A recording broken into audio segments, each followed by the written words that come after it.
Muy buenas noches, señoras y señores. Muchísimas gracias por estar aquí con nosotros, acompañándonos en este día de fiesta para el idioma español, en este día maravilloso, 23 de abril, el día en que en el mundo entero se conmemora nada más que la gran importancia del español, la gran importancia de la cultura española, la gran importancia del sello de España a lo largo de todos los siglos.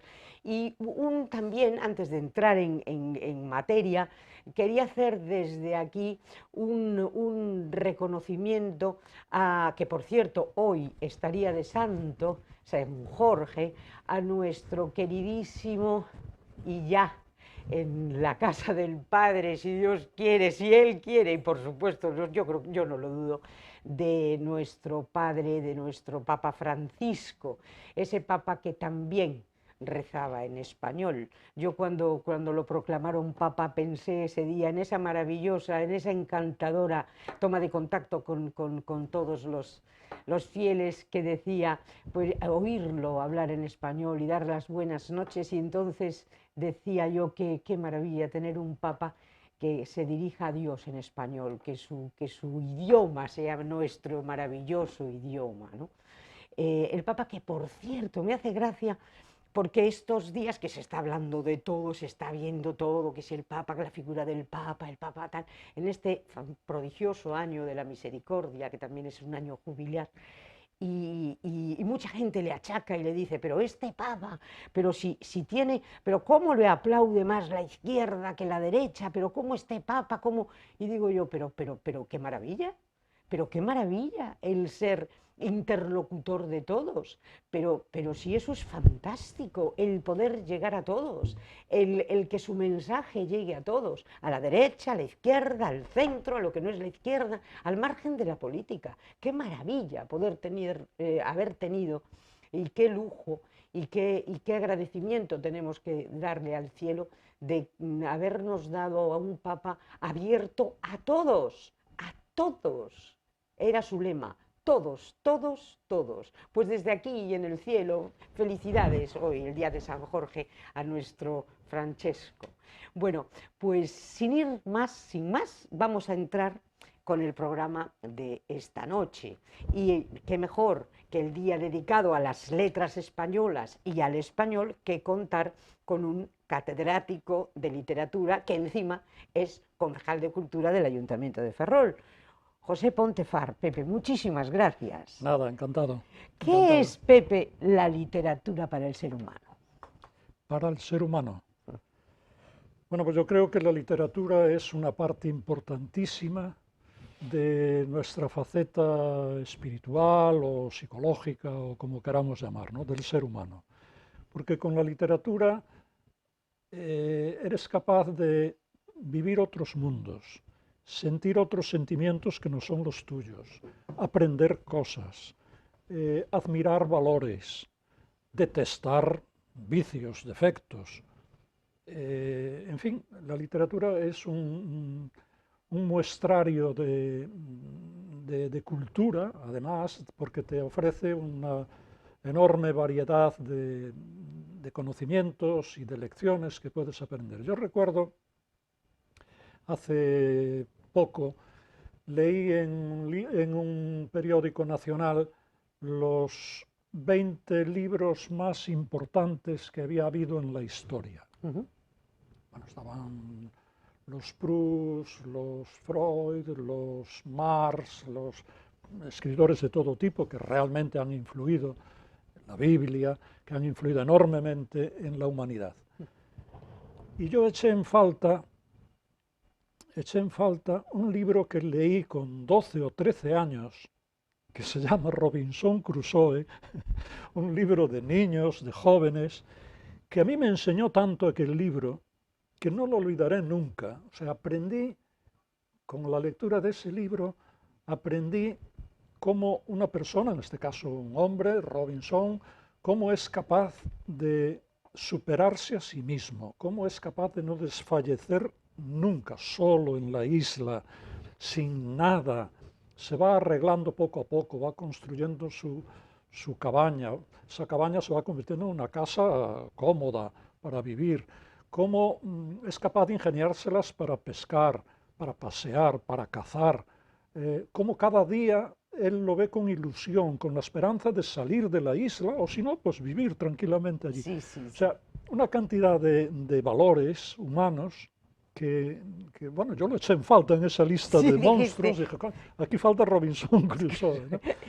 Quiero decir con esto que cualquier libro, sea bueno, de un buen escritor, sea el escritor meramente literario, o sea un ensayista, un filósofo, en fin, un buen libro es un compañero enormemente importante en la vida de cualquier persona. Y yo creo que no se ha dejado de leer, porque por mucho que pretendan decir que si hoy en día las redes sociales, que si todo esto, que se nos están dispersando, dispersando, pero yo creo que la lectura sigue estando ahí.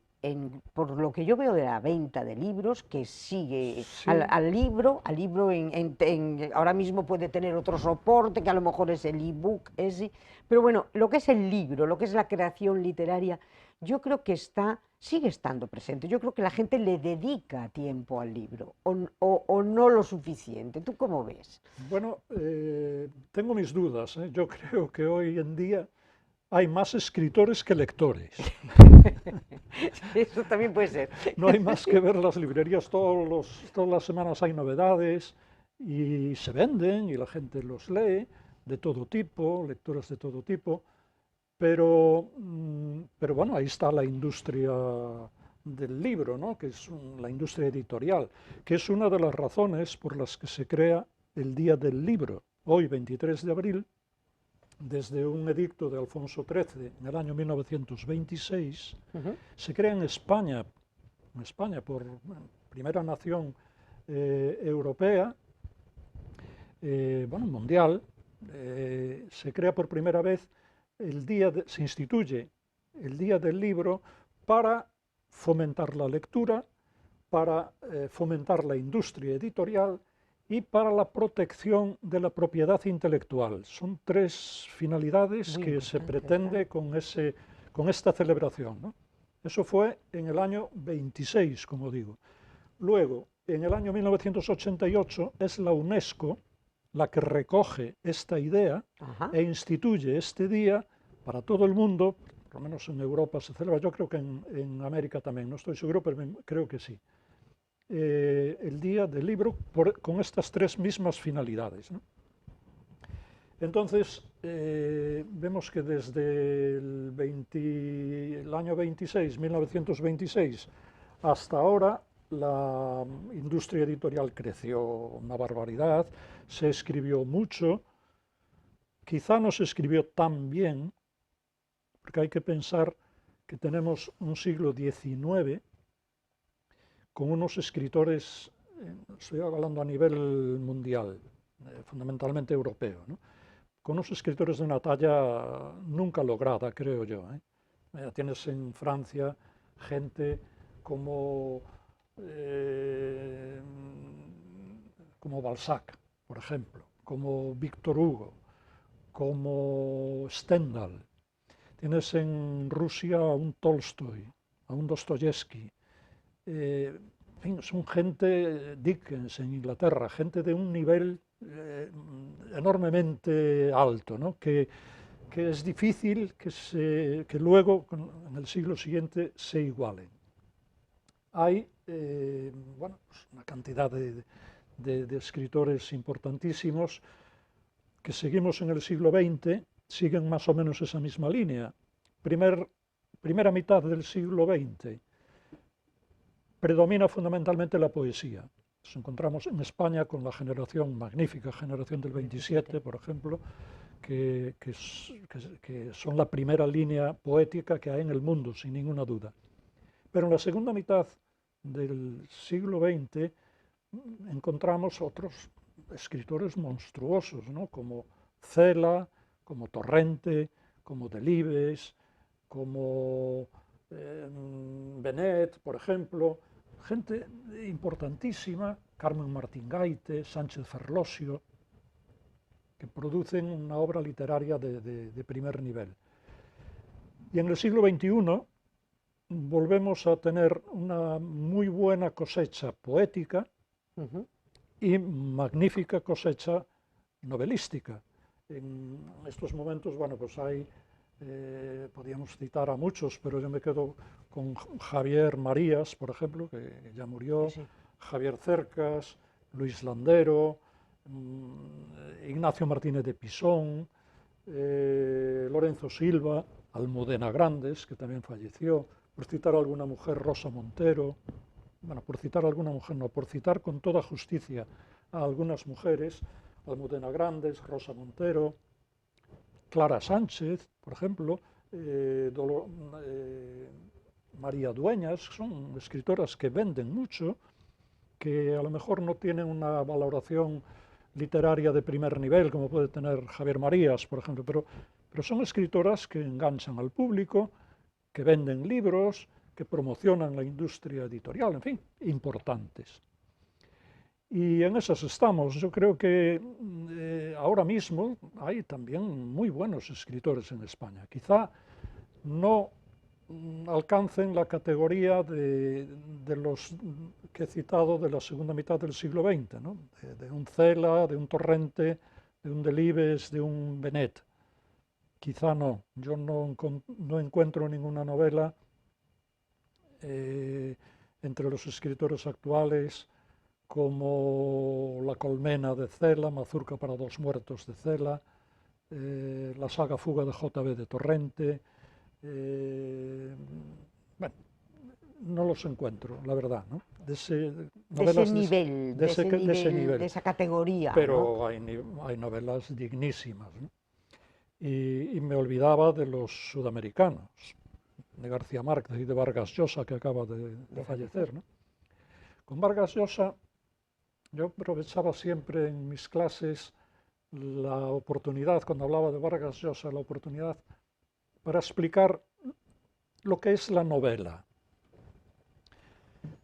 con algo propio de la historia biográfica de Vargas Llosa. Yo digo que la novela es, la novela normalmente, la buena novela fundamentalmente, Sí. reproduce algo de la realidad o que estuvo en la realidad, pero pasada por la imaginación del escritor. Con lo cual, la novela ya no es la realidad, exactamente la realidad, es otra cosa. Es como cuando vamos al mercado, compramos un entrecot, esa es carne de verdad, ahí tenemos la realidad. Pero llegamos a casa, la adobamos, sal, aceite, perejil, la pasamos por la plancha, Sí. sigue siendo el entrecot, pero ya es otra cosa. Ya sabe distinto, ya... Me encanta Sí, la metáfora. pues Sí. con Vargas Llosa pasó algo muy curioso, ¿no? Él escribió una novela que se titula La tía Julia y el escribidor, donde cuenta, en la novela, cuenta pues, su matrimonio con su tía política, realmente era hermana, Julia era hermana de la mujer de su tío, Lucho, y entonces, bueno, él se enamora de ella, se enamoran, él tiene 19 años, ella tiene 29, toda la oposición de la familia, se casaron en secreto y tal, bueno, y vivieron 10 años o 12 en matrimonio. Se separaron y él escribe una novela, ¿no? La tía Julia y el escribidor, y cuenta cosas, bueno, pues de la vida real, más o menos, adobado con eso, como Sí. digo, con el perejil y con la sal Sí. de la imaginación. Cuando publica la novela, que es una gran novela, Julia, la exmujer, lo denuncia por falsedad, por inventar cosas, porque cuenta mentiras, porque tal. Lo denuncia y escribe ella, bueno, por medio de un periodista, le encarga a un periodista que escriba lo que ella le va dictando, o sea, escriba la versión de ella de esos años de matrimonio. Vargas Llosa lo lee y la denuncia, porque también eso es falso, eso no, No es tenía verdad. nada que ver No las dos versiones. nada, o sea, Claro. una cosa y otra que Sí. hablan de lo mismo Sí. y son dos cosas diferentes. Bueno, pues eso es un poco lo que es la La novela. novela. Sí, es realidad, pero de otra manera, ¿no? Con un tratamiento distinto. Y bueno, y ya que hablo de Vargas Llosa, yo tengo que decir que para mí, juntamente con García Márquez y con Borges, son los tres grandes escritores de literatura castellana que dio la América Latina, ¿no? Sí. Es curioso, tú me hablabas antes de que se celebraba el Día del Español, hoy, bueno, se celebra realmente el Día del Libro, ¿no? Lo que pasa es que el Día del Libro es español, como decía antes, es algo que nace aquí y que nace para lo que se publicaba en aquel momento únicamente en español, porque había muy poca producción catalana, muy poca producción gallega, 1926. Sí, me imagino que poquísimo.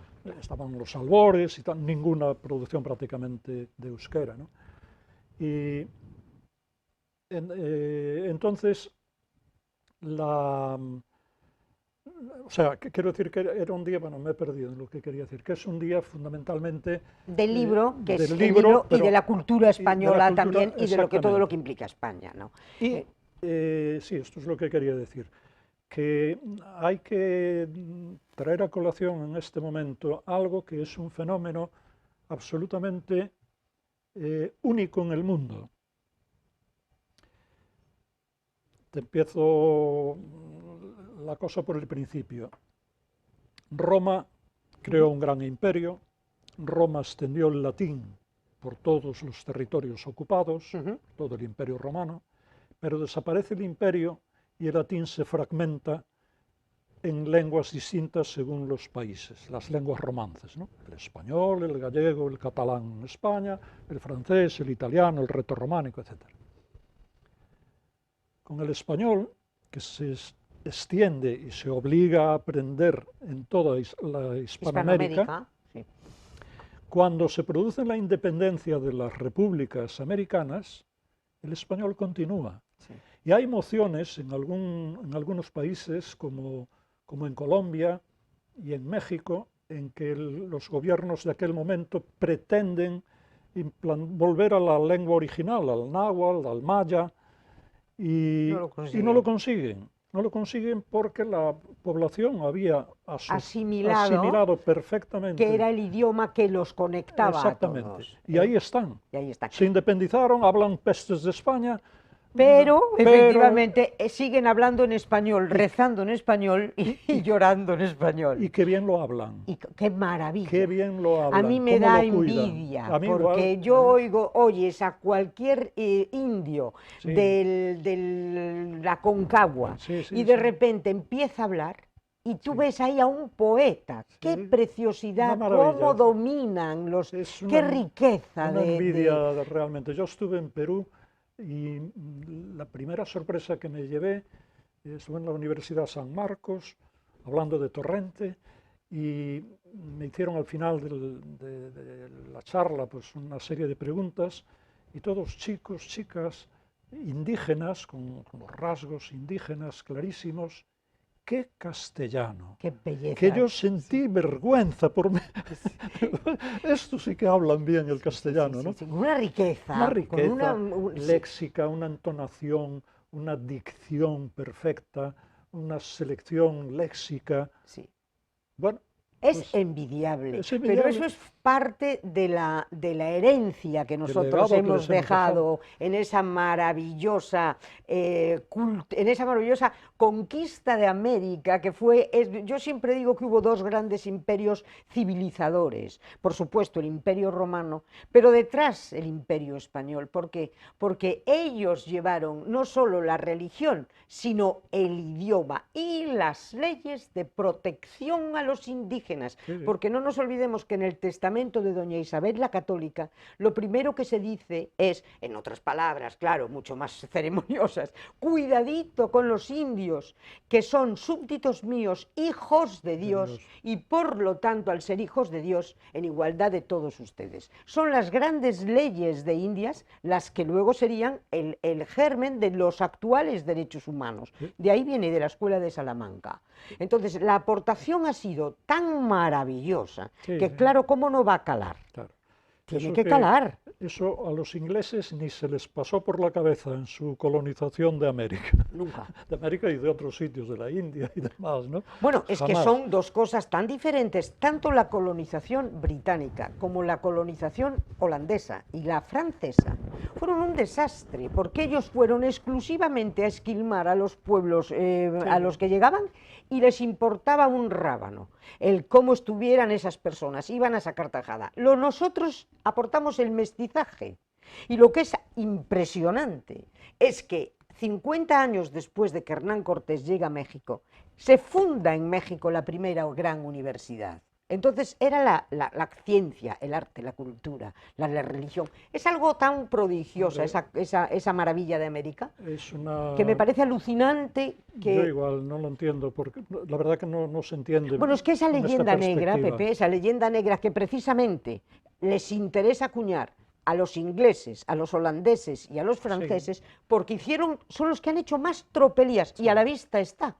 Expulsados en este momento de África están los franceses, que a mí me hace gracia Macron cuando quiere organizar Europa, pero oiga, si le están echando pero a patadas de África, porque lo único que han ido es a conseguir los diamantes de sangre. Es terrible lo que ha hecho Francia, lo que ha hecho Holanda, lo que ha hecho el Imperio Británico con esto. Y encima, nos cargan el muerto a los españoles. Pues mira, ya podían tomar nota, y por Dios, los españoles, por favor, un poco de cultura y no entren al trapo de todas las barbaridades que dicen de nosotros, ¿no te parece? No, porque llenaron todo prácticamente las naciones importantes de Hispanoamérica, hoy repúblicas independientes, de universidades. Y de hospitales. De hospitales. Y de hospitales. De iglesias. De iglesias. De construcción civil extraordinaria. Tú ves el centro de Lima, por ejemplo, y es un pueblo grande de Badajoz. Totalmente. Perfectamente y exactamente igual, pero unas construcciones de un valor artístico enorme, ¿no? Y bueno, pues...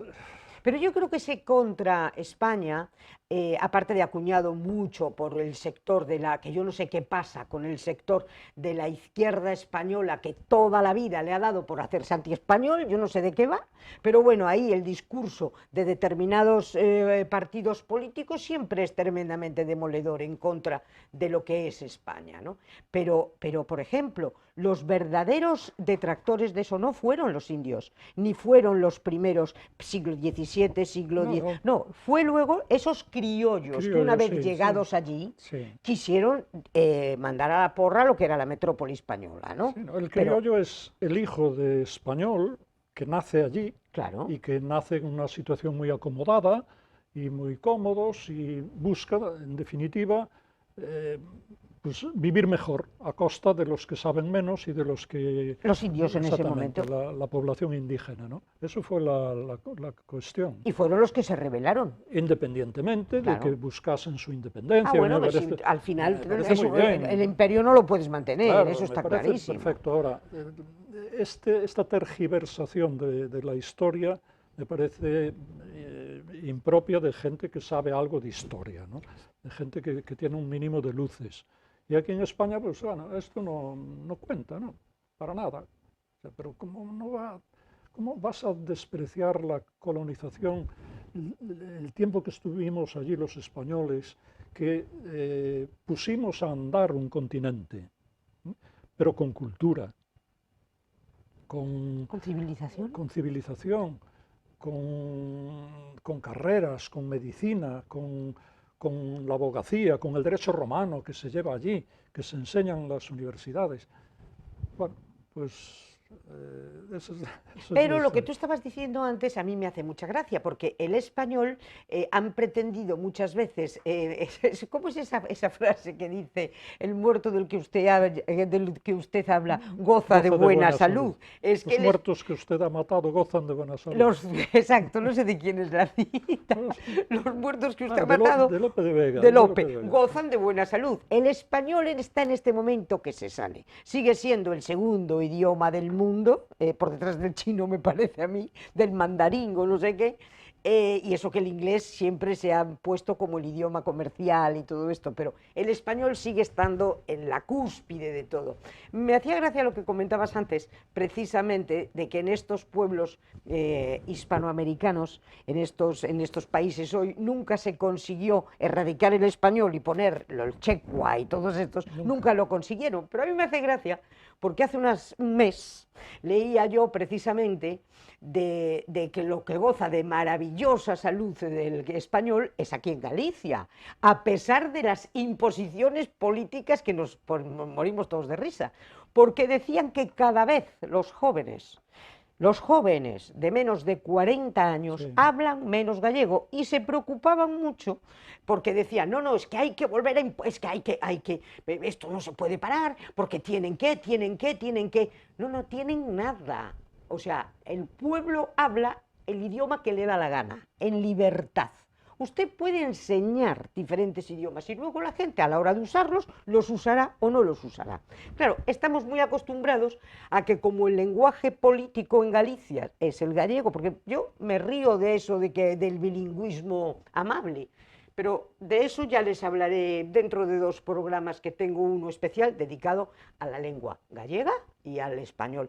Pero goza de muy buena salud el español, porque por las estadísticas cada vez se habla más español en Galicia, de lo cual me encanta, porque además te diré, una cosa es que tú conozcas el gallego y te expreses en la lengua que te dé la gana, pero si la mayoritaria es esta, yo no sé qué están haciendo el presidente de la Xunta y los políticos en que todos sus discursos institucionales están en una lengua que cada vez se habla menos. Pero bueno, insisto, eso no es el tema. Eso es otro tema. De grandes escritores gallegos, los grandes, alucinantes. Sí.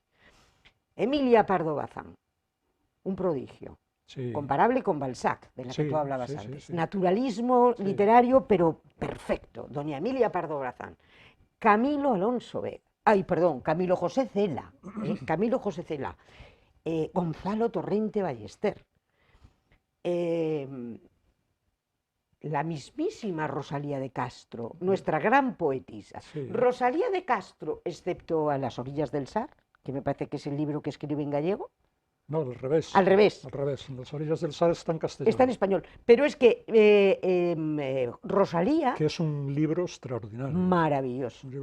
Pero ¿cuánta de su producción la escribe en gallego, Rosalía, y cuánta en español? Pues más o menos, porque tiene 2 o 3 novelas en castellano. El Caballero de las Botas Azules, por ejemplo, que es una novela que se lee muy bien. En las orillas del Sar, un poemario que es maravilloso. Fantástico.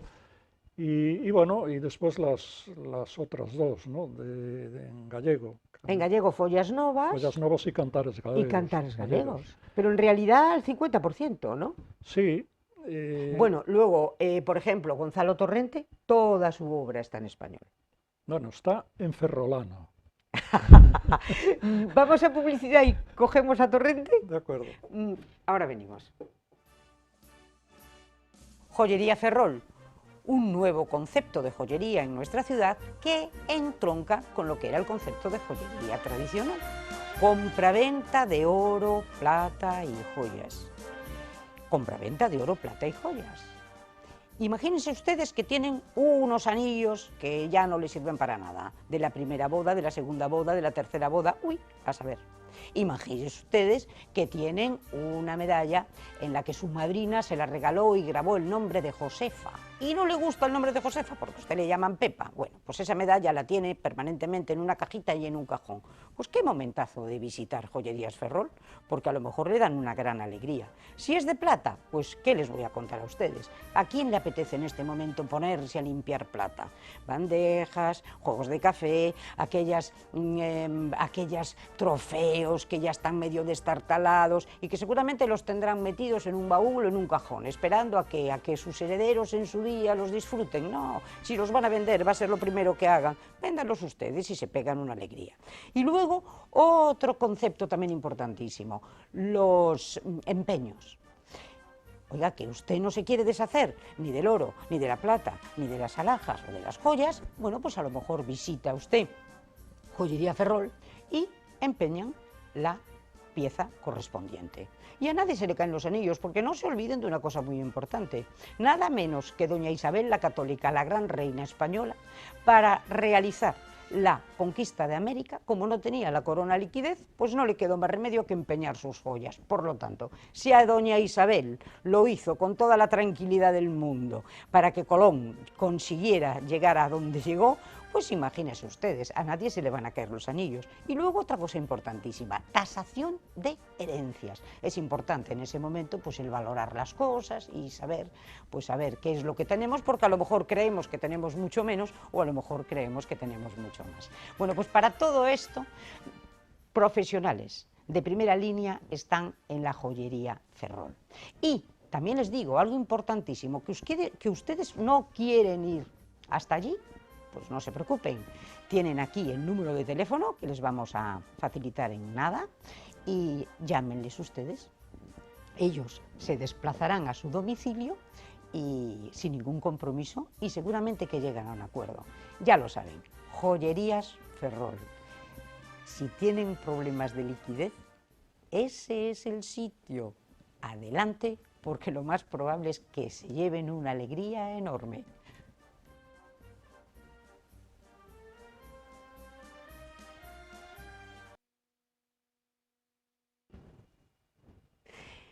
Otra vez con ustedes, estábamos hablando de Torrente, que tú decías que Torrente decía, no, yo no hablo ni en gallego ni en español, hablo en ferrolano, Sí. porque es verdad, y piensa en ferrolano, Él con esa tiene retranca que él tenía, una ¿verdad? cantidad de palabras del léxico ferrolano, de frases incluso muy propias de aquí, y, y él dice que, bueno, que este fue el castellano que él aprendió, Claro. y que lo usó siempre sin ningún tipo de complejo ni ningún tipo de duda, ¿no? Torrente fue muy censurado muchas veces, incluso pues, lo molestaban a propósito con preguntas de por qué no escribían en gallego, ¿no?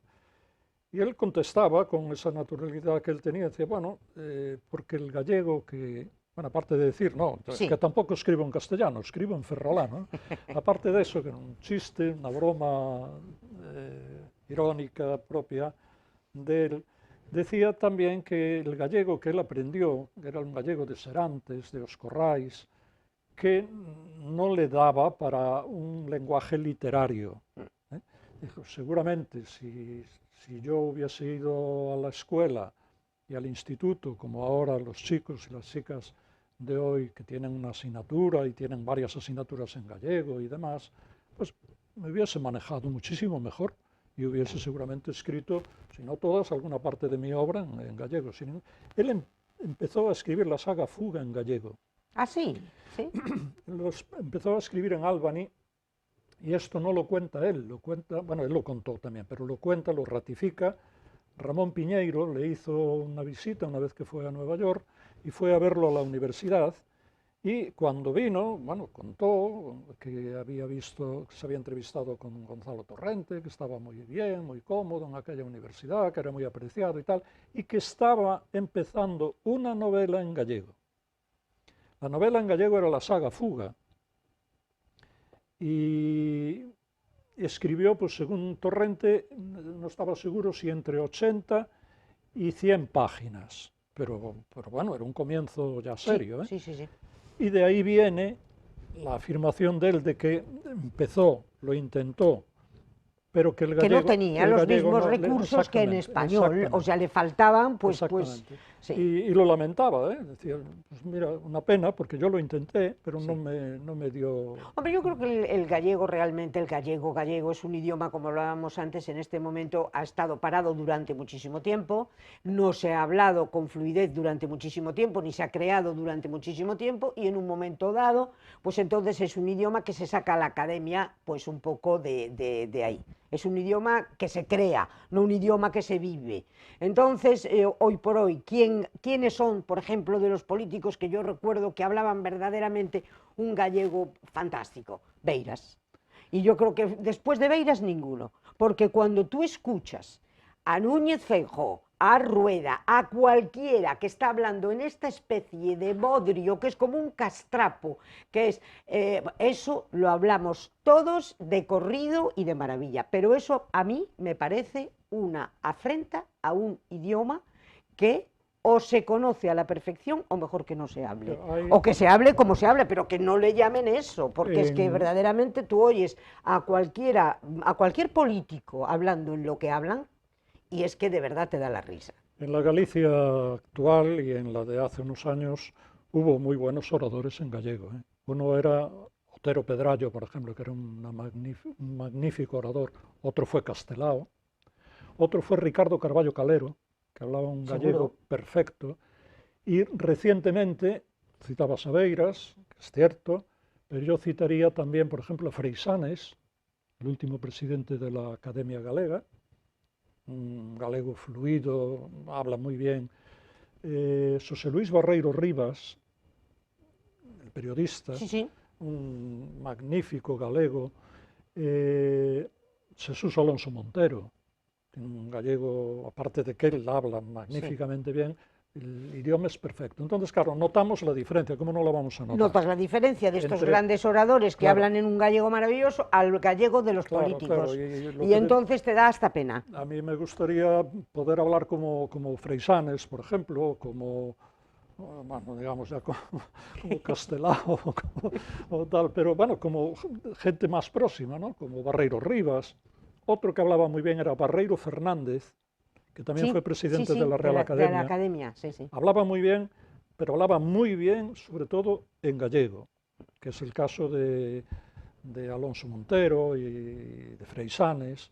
Freixanes lo tengo oído, escuchado en castellano y es un buen orador, pero gana mucho con su gallego fluido, ¿no?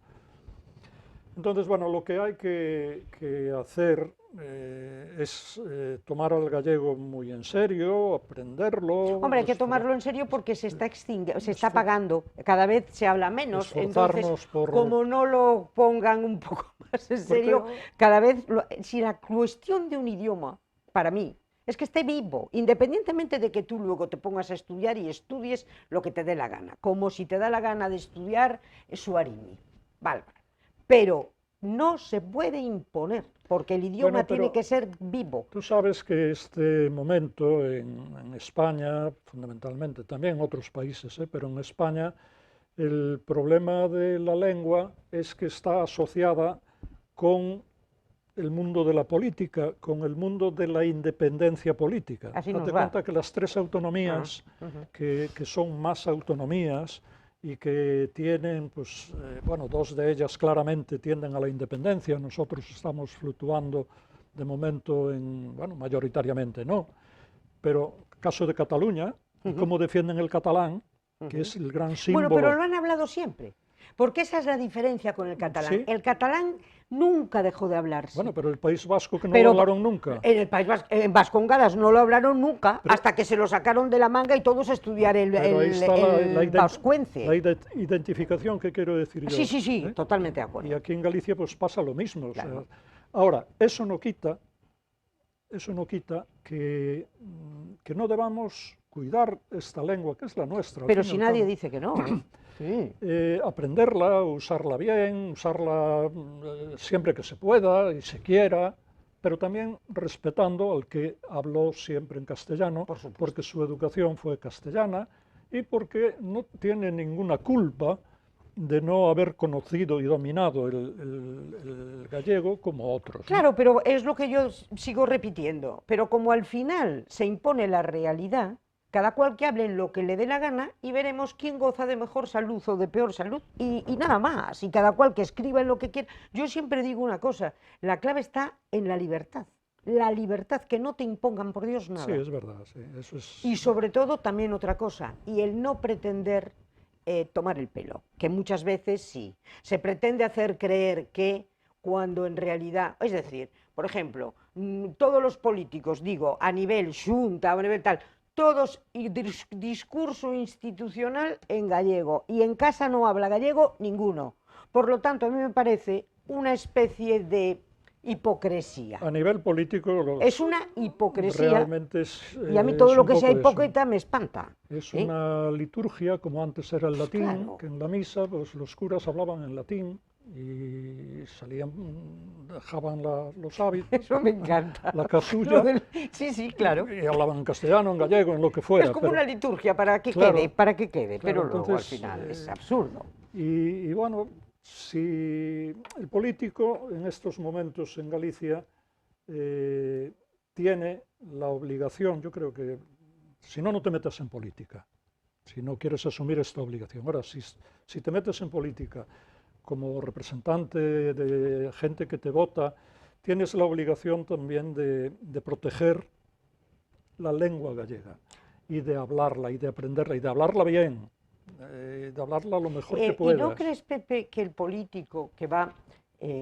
tiene la obligación primera de proteger o de alguna manera ser más cómplice con los que lo votan? Bueno, yo creo que... Porque si no es cómplice con los que lo votan, tú llevas un programa. Yo muchas veces he hablado, cuando hablamos aquí, por ejemplo, de populismo, ¿no? Sí. Esa famosa palabra que viene ahora, populismo. Y yo siempre digo, ¿cuál es el contrato de un político con la gente con el votante? El programa. Pues es el programa. El programa. Tú tienes un programa y ese programa dices, este es mi programa, este es mi compromiso. Sí. Muchas veces lo ponen ante notario, pero como si no lo ponen, este es mi compromiso. Llegan y de repente no lo cumplen. Entonces, ¿por qué dicen que van a cumplir lo que luego no van a cumplir? Eso es populismo, es intentar que el pueblo se chupe el dedo, que te vote, y luego cuando consigo, ya no hago lo que digo. Por una razón muy sencilla, ningún partido cumple su programa. Pues eso es terrorífico. Ninguno. ¿Pero no lo ves terrorífico? Yo lo que me preocupa más es que los políticos, y ahora estoy accidentalmente pues, por unos años en política, y lo tengo muy asumido. Los políticos elegidos por el pueblo tenemos que dar ejemplo de convivencia. Tenemos que decirles, enseñarles, educarlos, entre comillas, a nuestros votantes, a nuestros vecinos, a comportarse, a entenderse, a respetarse, a disentir de opiniones, pero sin faltar al respeto, sin faltar pues, a la educación, porque si nosotros en el Congreso, en un pleno municipal, nos ponemos a caer de un burro unos a otros y a lo que dice uno, pues el otro lo rechaza insultando, diciendo cállese la boca que usted no tiene ni idea. Todo esto, ¿qué van a pensar? Que los que no tienen ni la preparación que se les supone a esta gente que estamos representando al pueblo, no tienen esa preparación, no tienen esa educación política. ¿Qué esperamos de ellos? Pues que andan a bofetadas cuando discutan de fútbol, de política, de lo que sea, ¿no? Eso para mí es la primera obligación que tenemos los políticos. Después, la segunda, respetar los programas también. Eso es pero básico. bueno, eso como ya no lo hace nadie... Bueno, pero ¿sabes lo que pasa? Que luego, como los votantes son muy listos. Antes hablábamos de Ferrol y decíamos, es curioso, cómo en Ferrol cada 4 años cambian, no hemos conseguido tener un alcalde 8 seguidos, ¿no? Sí, sí. Y lo hablábamos tú y yo antes fuera de cámaras, ¿no? Y tú decías, pues yo creo que en Ferrol la gente es lo suficientemente inteligente y está muy bien formada como para saber que si tú estás aquí en este momento y tú no vas a cumplir, a lo mejor, lo que has prometido que ibas a cumplir, vía, carretera. Sí, yo creo que eso es Ya una está. de las circunstancias que explican que en Ferrol No hay. no hay más de 4 años para nadie. Claro, porque como ninguno cumple. Claro, Claro. no, y porque el votante es inteligente. Claro. El votante ferrolano no traga fácilmente. Efectivamente. Es una persona que de una cultura media alta respecto a otras ciudades semejantes. Bueno, somos una ciudad ilustrada. Que de ahí viene, claro. De ahí De venimos. ahí viene todo esto, Claro. ¿no? De gente que sabe de barcos, gente que sabe de humanidades, gente que en Bazán que te hacen una virguería de un alambre. Sí, es verdad. Bueno, yo lo cuento siempre, me llamó muchísimo la atención cuando llegué a Ferrol, una vez, la primera vez que entré en el Derby, eran las 10 de la mañana, y vi a 4 obreros con el buzo de Bazán, bueno, habrían salido, por cualquier cosa, estaban en el Derby, y los 4 leyendo 2 periódicos, cada 2 leía un periódico, uno era La Voz, el otro era el Ideal Gallego. Y me acerqué, por curiosidad, me llamó la atención, ¿no? 4 obreros leyendo el periódico a las 10 de la mañana. Dijo, bueno, serán los deportes, a ver si ganó el Deportivo, el Racing, o Sí. Estaban en las páginas de política. Eso, yo que vengo de un pueblo, donde, bueno, el obrero no leía un periódico, por supuesto, me encuentro con esto y fue la primera reflexión, de, esto es un sitio distinto. Claro, luego vas viendo gente, vas conociendo gente de Bazán y tal, que lo saben todo, yo digo eu, ¿no? Y no tienes argumentos para contrarrestar lo que dices, Eso es muy difícil. no si te ocurra. Entonces, pero lo saben. Claro. O sea, no es solo la forma de decirlo tal, sino que efectivamente saben, ¿no? Vamos, ayer me encontré con un chico, un señor al que conozco desde hace muchos años aquí, que tenía una tienda en Ferrol, ya está jubilado, y coincidí con él paseando, viniendo por la calle Madalena, y me dio una explicación en 5 minutos de los metros cuadrados que se necesitaban para cambiar las piedras de esta calle, lo que se hizo, lo que medía cada uno, lo que valía, lo que costaba, la mano de obra. Y era de una tienda de ropa. Y lo sabía todo. Todo. Dije, este es un aparejador perfecto, un arquitecto, ¿no? Pues no. Y eso lo que también encierra es la cultura siempre un espíritu crítico. Claro. Un espíritu Sí, crítico. efectivamente. Y entonces el decir, espérate. Y por eso yo creo que es La persona culta, la persona que tiene su cultura, es mucho más difícil de engañar que, Claro, que el efectivamente, inocente, ¿no? Que el efectivamente. desinformado, muchísimo. Entonces, yo creo que una de las razones de que cada 4 años cambie la corporación municipal, Sí, es que nadie traga con ruedas de molino. Sí, No, tú sí. das una opción. Tú das 4 años de vamos a ver qué pasa. Oye, que puede haber alguien que de repente en un momento dado diga, pues es verdad, ha funcionado. Bueno, pero mientras llevamos, ¿cuántos? Desde que estamos en democracia, que siempre cada 4 años hemos cambiado Sí. de alcalde.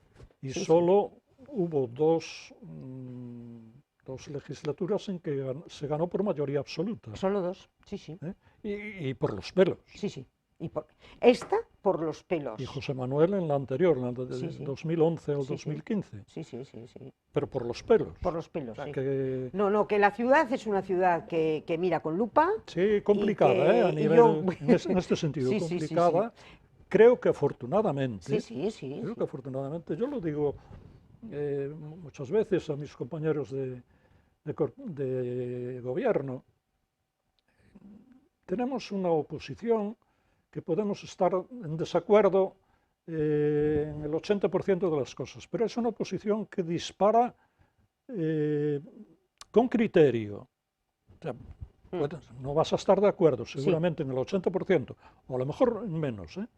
A lo mejor no estás de acuerdo en el 65%, pero hay otras muchas cosas en que tienen razón, en que son gente, bueno, pues que es educada, no andamos a sopapos, Sí. en fin, ni a insultos, aunque discutamos. Y eso pasa aquí, pasa en Ferrol.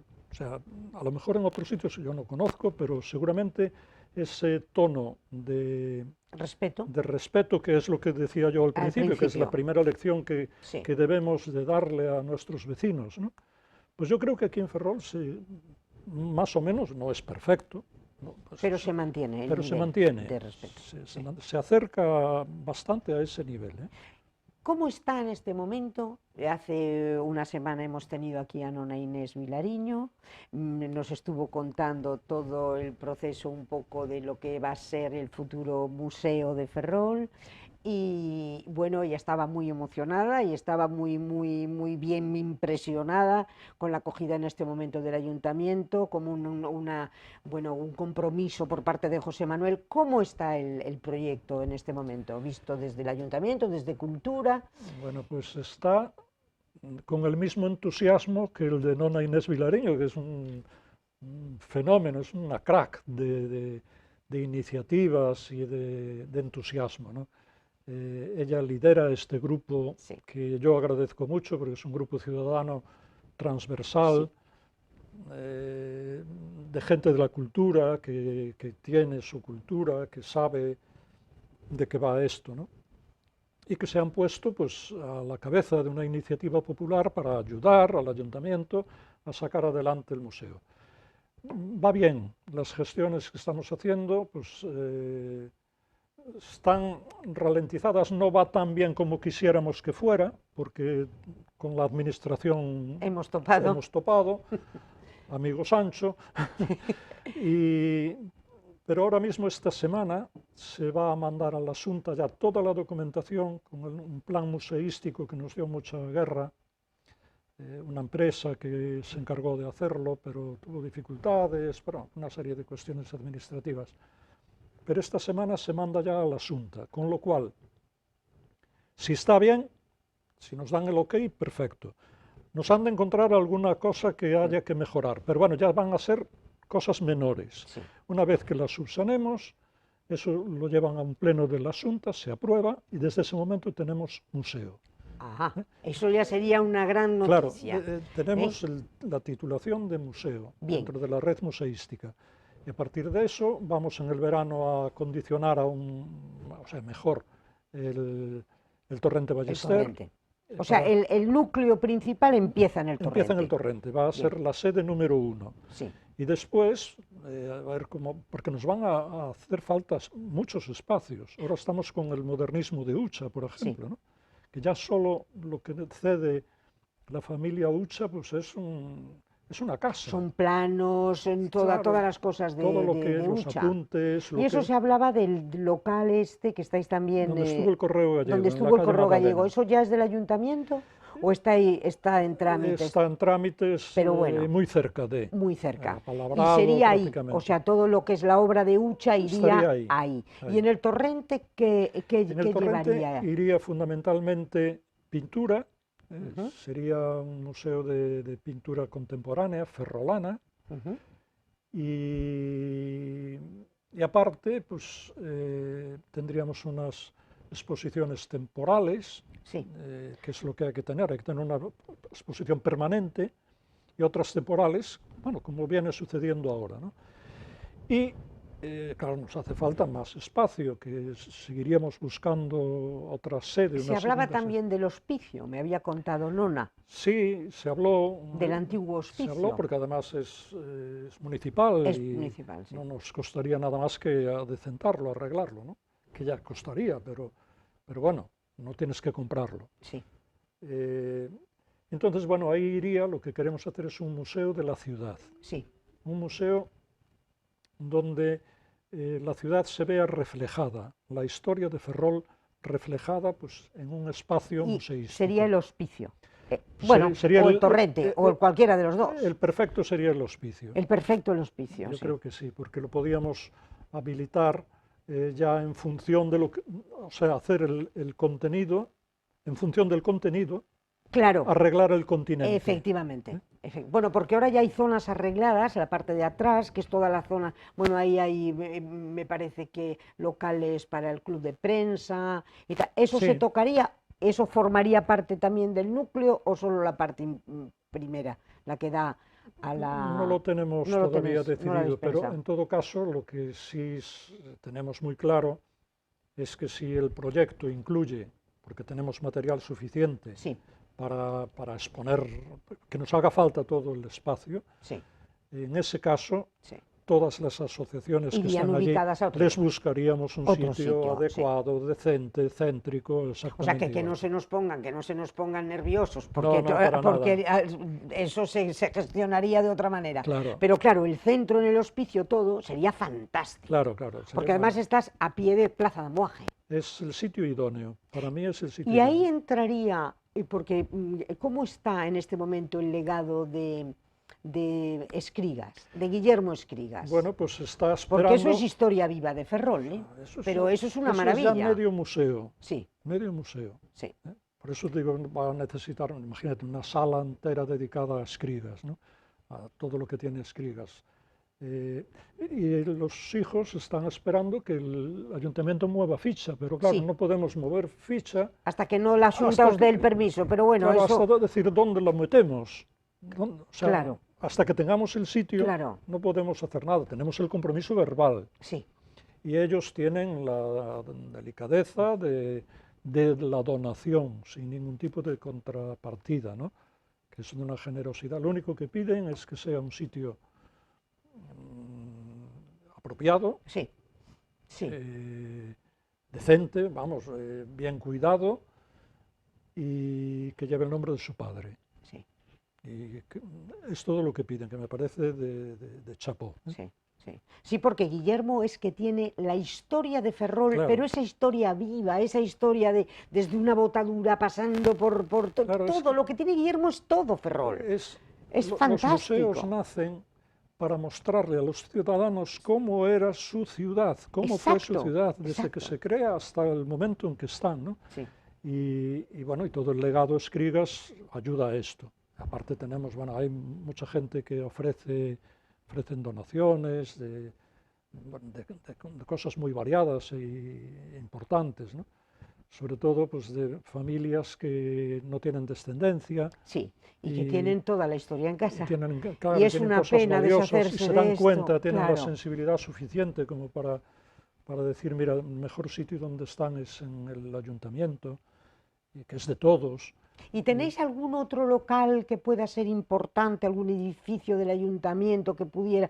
Porque yo siempre pienso, lo que pasa que eso a lo mejor, hay un edificio fantástico que era la antigua Telefónica. Yo no Sí. sé si eso es del ayuntamiento, por eso que eso Yo creo está. que no, que eso es... Ese era a lo mejor de es Telefónica. estatal, sí, Porque, sí. y a lo mejor tenéis algún sitio más. No lo sabes. En este momento. En propiedad no. En propiedad. En Digo. propiedad habría que comprarlo. Se Sí. pensó en el Jofre, por ejemplo, que no sería mala idea. Restauras el Jofre, conservas la fachada, porque eso es una tara indudable para cualquier constructor que quiera construir ahí un edificio con pisos, ¿no? Porque tienes que conservar la fachada. Es patrimonio histórico. Sí. Y Pero el Jofre, porque el Jofre sí funciona bien como teatro y que tiene una acústica estupenda. bueno, esa acústica se perdió. El Jofre Ya no hay tal acústica. se podría recuperar seguramente, los arquitectos sabrían hacerlo, ¿no? Pero pensamos en un primer momento también Bueno, dedicarlo a tenéis museo, eso. ¿no? Sí, sí, sí, sí. Pero claro, cuesta un dinero. Sí. Y el ayuntamiento tampoco está con esto de Ferrol al Mar y de Sánchez Aguilera Sí. y todo, no está para muchas cuestiones, ¿no? Sí. Pero bueno, lo importante es que ya esté la idea, lo importante es que se haya presentado a la Xunta, lo importante es que la Xunta dé, porque a mí cuando yo hablo del legado de, por ejemplo, de Guillermo, pienso en la maravilla del legado de Torrente Ballester, que en este momento está en Santiago, pero cerrado a cal y canto. Yo siempre digo, pero ¿por qué la Xunta en este momento? ¿Por qué no se lo pedís otra vez? ¿Por qué no pedís que todo lo de Torrente vuelva a Ferrol, que es su casa? Y que todos los grandes estudiosos que vienen ahí sea en Ferrol. Ahí fue una oportunidad. Porque en Santiago está cerrado, Pepe. En Santiago lo tienen cerrado a cal y canto. Ahora lo van a reabrir. Hay una nueva presidenta que es Fernanda Torrente, la hija mayor del segundo matrimonio de Torrente y de Fernanda. Y bueno, tienen un proyecto bueno. la colaboración de la Xunta también para reabrirlo, dedicarlo a otro tipo de... Pero en Santiago está descontextualizado. En Santiago hay Está tantas cosas totalmente descontextualizado. sí. ¿Y por qué le vas? Ahora mismo ya te digo, está cerrado. En Ferrol es el donde debía de estar. Mira, el ayuntamiento perdió, para mí, desde luego, una ganga que me parece a mí increíble que lo haya perdido, que la ganga era el edificio maravilloso de aduanas que lo compró luego el puerto, claro, Sí. lo compró la autoridad portuaria. Ese edificio salió en subasta en 300.000 euros. Una ganga total. Una absoluta ganga, bueno, pues lo perdió. Y como aquí estamos acostumbrados a que en esta ciudad se pierde todo, aquí se perdió el Galatea, aquí se ha perdido todo, todo el legado de Gonzalo Torrente. Estamos acostumbrados a luego llorar por el agua derramada y nos da mucho miedo. Por eso yo con lo del museo, cuando tenía aquí a Nona y te tengo a ti aquí, pues hoy me voy encantada después de este programa, porque por lo menos me parece que va a ser algo Sí, tangible, no, va real. a ser algo. Yo no puedo hablarte de plazos, pero, bueno, pero espero que el plazo sea pronto. Y pronto quiere decir que lo antes posible. Lo antes posible. Por lo menos lo vamos a intentar lo antes posible. La Xunta está totalmente a favor, sí. Van a colaborar incluso económicamente. Faltan las cuestiones técnicas, porque el edificio del Torrente Ballester estaba muy deteriorado. Sí, eso me habías dicho. Llevamos años sin que no le toca a nadie, llovía dentro y pues daba igual. Sí. Entonces, claro... Bueno, también te diré que para las exposiciones que pusieron últimamente, que eran una especie yo lo recuerdo, una que fui allí y dije yo, ¿pues esto qué es? Daba igual que lloviera, porque eran 2 alambres, así como 2 alambres y 3 gaviotas encima de los alambres. Y dije yo, eso oficialmente era arte moderno. Y yo dije, bueno, y el agua que entraba y llovía por ellas, bueno, seguro que formaban parte de la iconografía. Los pájaros estaban resguardando de la lluvia. Por eso te digo, tiene hoy Pepe Pontefar, concejal de Cultura del Ayuntamiento de Ferrol, y sobre todo, catedrático de literatura, y sobre todo, yo siempre lo he dicho, hay puestos en política que la gente pues se beneficia de determinados puestos, y hay otros puestos que con la persona que tienen en ese momento, que han fichado en ese momento, pues le dan una categoría enorme. Yo siempre he dicho que el Ayuntamiento de Ferrol y el Ayuntamiento y la Concejalía de Cultura tiene una enorme categoría por contar nada menos que con el profesor Pontefar. Muchas gracias, espero no defraudarte a ti y a la gente que nos está escuchando y que piensa que puedo ser útil, ojalá. Pues yo creo que muy útil, porque además, oye, el entrar en política precisamente para ser útil sería el ideal de toda persona que quisiera entrar en política. Unos años, más o menos, no dedicarse desde que son niños ya preparados porque eso es un desastre, sino el poder aportar en un momento de tu vida. Yo creo que sí, tu conocimiento. Y eso engrandece a la política. Así lo enfoqué, cuando tuve la invitación y la insistencia de José Manuel, al que conozco desde que era un niño, y que es una persona que me cae muy bien, aparte de caerme muy bien, me parece una persona muy íntegra, muy cordial, muy abierto, muy interesante, y que sabe lo que tiene entre manos. José Manuel es una persona muy inteligente y domina la administración como nadie. Yo a veces me quedo con la boca abierta cómo es capaz de descubrir pequeños detalles en la normativa administrativa, pero con un acierto absoluto, ¿no? Y aparte de él, está su forma de ser y tal. Pues cuando recibo la invitación de él, que lo pensé, le di muchas vueltas y demás, también pensé esto mismo. Yo me ofrece algo de lo que, modestia aparte, sé, ¿no? A lo mejor no lo sé todo, ni sé la mitad, pero me defiendo. No es como si me mete en obras o en urbanismo, o en servicios, o en cementerios. O en cementerios, que en fin, que no. Pero de esto más o menos. Y inmediatamente pensé lo siguiente, dije, pues yo creo que un ciudadano como soy yo, normal y corriente, que decide dar un paso y hacer algo por la ciudad, sin ser un político profesional, con la carrera política hecha, porque mi carrera política está más que hecha, yo acabo, yo tengo fecha de caducidad, indudablemente, ¿no? Ojalá el partido siga gobernando, pero yo desde luego no, porque, bueno, porque los años son los años y ya está, y hay que dejar tal. Pero eso lo pensé. Dije, ¿cómo? ¿Por qué no? Eh, la voz de un ciudadano de la calle, pues en un ámbito donde hay gente que lleva muchos años en política, que a lo mejor pues es algo nuevo, lo que se dice, lo que se propone, y fue una de las cosas que me animó. Y ojalá que pongas la guinda, antes de irte, que espero que dures muchísimo tiempo de concejal de Cultura, con ese museo que tanta ilusión nos hace a muchísimos ferrolanos. 1 millón de gracias, Pepe. Nada, encantado. Y 1 millón de gracias a todos ustedes y ya lo saben, hasta el próximo miércoles si quieren estar con nosotros.